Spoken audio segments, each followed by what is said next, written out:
ನಟ ಭುವನ್ ರನ್ನ ಕಚ್ಚಿದ ಆರೋಪದ ಮೇಲೆ ಕೇಸ್ ದಾಖಲಾಗಿ ಪ್ರಥಮ್ ಜಾಮೀನು ಪಡೆದಿದ್ದಾಯಿತು. ಈಗ ಭುವನ್ ವಿರುದ್ಧ ಕೇಸ್ ದಾಖಲಾಗಿದೆ. ಧಾರಾವಾಹಿಯ ಸಹನಟ ಭುವನ್ ನನ್ನ ಕುತ್ತಿಗೆಗೆ ಹಲ್ಲೆ ನಡೆಸಿ ಅವಾಚ್ಯವಾಗಿ ನಿಂದಿಸಿದ್ದಾನೆ. ಭುವನ್ ವಿರುದ್ಧ ಕಾನೂನು ರೀತಿಯ ಕ್ರಮ ಕೈಗೊಳ್ಳುವಂತೆ ತಲಘಟ್ಟಪುರ ಪೊಲೀಸ್ ಠಾಣೆಯಲ್ಲಿ ಪ್ರಥಮ್ ಪ್ರತಿ ದೂರನ್ನ ದಾಖಲು ಮಾಡಿದ್ದಾರೆ. ಭುವನ್ ವಿರುದ್ಧ ಐಪಿಸಿ ಸೆಕ್ಷನ್ 323, 341, 504, 506 ಅಡಿ ತಲಘಟ್ಟಪುರ ಠಾಣೆಯಲ್ಲಿ ಎಫ್ಐಆರ್ ರಿಜಿಸ್ಟರ್ ಆಗಿದೆ. ಹಲ್ಲೆಯನ್ನ ದೃಢಪಡಿಸುವಂತ ಯಾವುದೇ ಸಾಕ್ಷಿಗಳು ಪ್ರಥಮ್ ಹತ್ರ ಇಲ್ಲ. ಆದ್ರೂ ಪ್ರಥಮ್ ಹೇಳಿಕೆ ಆಧರಿಸಿ ಭುವನ್ ವಿರುದ್ಧ ಕೇಸ್ ಫೈಲ್ ಮಾಡಿದ್ದೀವಿ ಅಂತ ದಕ್ಷಿಣ ವಲಯ ಡಿಸಿಪಿ ಶರಣಪ್ಪ ಪಬ್ಲಿಕ್ ಟಿವಿಗೆ ಹೇಳಿದ್ರು. ಎಲ್ರಿಗೂ ನಮಸ್ಕಾರ. ಮೊನ್ನೆಯಿಂದ ನೋಡ್ತಾ ಇದ್ರೆ ತಾವು ಭುವನ್ ನಾನು ಕಚ್ಚಿದ್ದೀನಿ ಅಂತ. ಇದ್ರ ಬಗ್ಗೆ ನಾನು ಹೆಚ್ಚೇನು ರಿಯಾಕ್ಟ್ ಮಾಡಕ್ ಹೋಗಲ್ಲ. ಭುವನ್ 4:15 ಅಂದ್ರೆ ಸಂಡೇ ಎಫ್ಐಆರ್ ದಾಖಲು ಮಾಡಿದ್ದಾರೆ.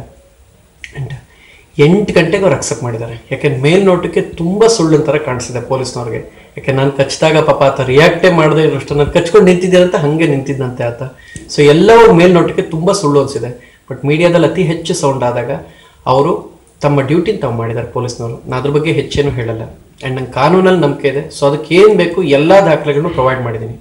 ಶನಿವಾರ ಸಂಜೆ ಇದು ಮುಗಿದ ಮೇಲೆ MLA ಡೈರೆಕ್ಟರ್ ಬಹಳ ಹಿಂಸೆ ಆಯಿತು. ಸೋಮವಾರದಿಂದ ಶೂಟ್ ಇದೆ ಅಂತ ಗೊತ್ತಾದಾಗ ನಾನು ಡಾಕ್ಟರ್ ಹತ್ರ ತೋರಿಸ್ದೆ. ಶನಿವಾರ ಸಂಜೆ 6:00 ಅವ್ನಿಗೆ ಇಂಜೆಕ್ಷನ್ ಕೊಟ್ಟು ಮತ್ತೆ ಕತ್ತು ಹುಡುಕಿರೋದು ನೋಡಿದ್ಮೇಲೆ ಇನ್ನೂ 4 ದಿನಗಳ ಕಾಲ ಯಾವುದೇ ಶೂಟಿಂಗ್ ಭಾಗಿಸೋಂಗಿಲ್ಲ ಅಂತ ನೆಕ್ ಬೆಲ್ಟ್ ಕೊಟ್ಟರು.